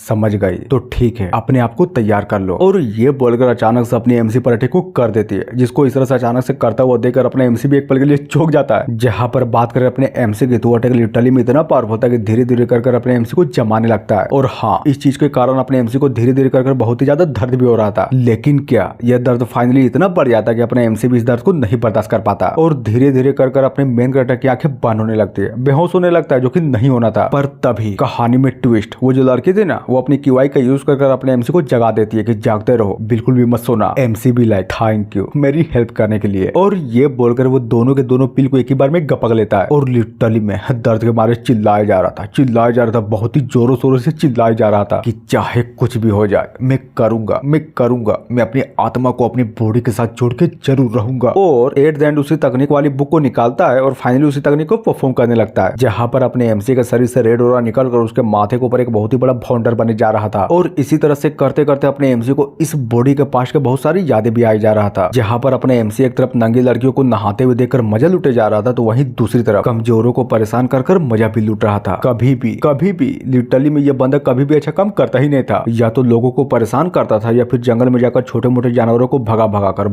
उन लोगों को शिकार किया करता था। लिटरली में एक बार कोठे में जाकर तो लड़कियों का कपड़ा भी चुरा लिया था इसने कि मेरी जान, आओ यार आओ, मेरे गले तो लगो। और हाँ, इसी बकचोदी के चक्कर में ये उस दिन किडनैप भी हो गया था, जहां पर ये सारी की सारी इसी बॉडी के रियल ओनर की याददाश्त थी, जो कि अपने एमसी के माथे के अंदर घुसे जा रही थी। और थोड़ी देर बाद धीरे धीरे कर फाइनली ये सारा का सारा खंड खत्म हो जाता है। लड़की बोलती है, तुम्हारा हो गया ना, चलो अच्छी बात है। वैसे भी बाहर का पूरा फॉर्मेशन ऑलरेडी खत्म हो चुका है। जिसकी बातों को सुनकर अपना एमसी भी अपने कपड़े को उठाकर फुल एटीट्यूड में पूरा का पूरा तैयार हो जाता है और आगे बढ़े जा रहा था। जिसको इस तरह से देखकर या फिर ये बोलो कि आगे बढ़ता हुआ देखकर लड़की बोलती है कि मेरा नाम रेन किंगमो है, तुम बताओ तुम्हारा नाम क्या है या फिर तुम कोई और हो। इधर ये भी एक हल्की सी स्माइल करते हुए बोलता है कि हाँ मुझे पता है और मेरा नाम जू चेंगटियान है और रही बात मेरी, मैं वही बंदा हूँ जिसने तुमसे वादा किया था, समझे। हाँ मैं बिल्कुल भी नहीं बदला। गुड, यानी कि तुमने अपने सक्सेसफुली डिवाइन सोल को एक्टिवेट कर लिया। नाइस, तो तुम्हें क्या लगा था नहीं कर पाऊंगा? और वो इतना बोल ही रहा था तभी अचानक से पूरा का पूरा केब बहुत ही जोरों शोरों से बहुत ही स्पीड से हिलने लगता है। एमसी भी लाइक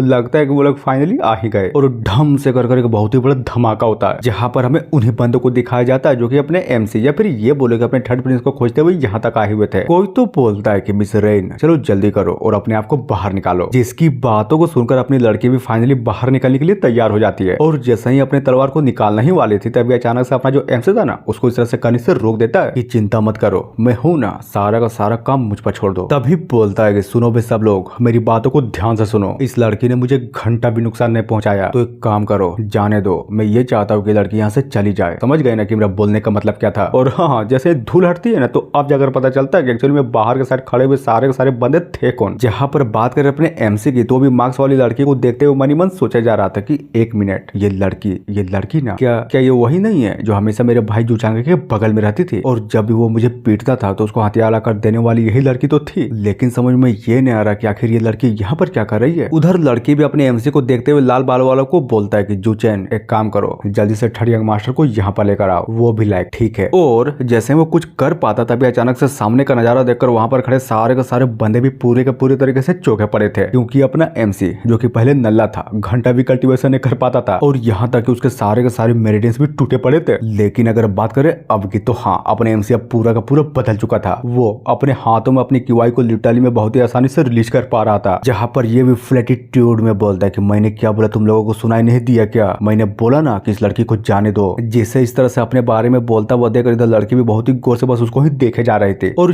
जी हाँ इतना बोलने के साथ ही एपिसोड यहीं पर खत्म होता है। तो गाइस देखो ये था मेरा न्यू मानव जिसको मैंने ऑलरेडी एक्सप्लेन कर दिया। और हाँ अगर सच में इस मानव को अच्छा खासा रिस्पॉन्स मिला तो मैं इसको कंटिन्यू रखना जारी रखूंगा। तो समझ गए ना कि मेरा बोलने का मतलब क्या था। हाँ सो थैंक यू।